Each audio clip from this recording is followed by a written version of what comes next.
Hi, my name is Dr. Christina Rahm. One of the things that I've noticed throughout my life and throughout my career, there are some basics that we all need to have, right? Whether we're an artist or whether we're a musician or whether we're a scientist or a mother or a father. There's certain things that our body needs. I came to a conclusion because of all the research that's been done, because of all the scientific evaluations that have been done. There are certain ingredients that we need to put into our body to help support our body to create this barrier.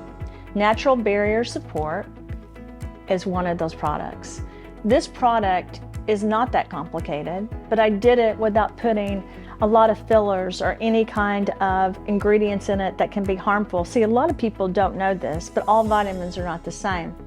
Vitamins come with different things attached. There can be heavy metals attached, there can be different toxins. I wanted to create a formula that people could take every day and they could feel safe while they're taking it. And it could have the vitamin C, the vitamin D3, and the zinc.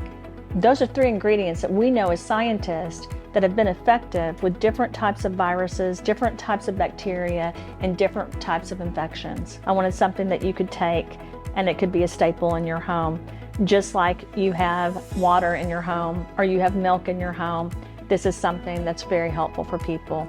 So when you drink coffee every day and you try to wake up, remember that yes, coffee is something that can give you energy, but vitamins and minerals can too. And I think that's what's so important about products like natural barrier support.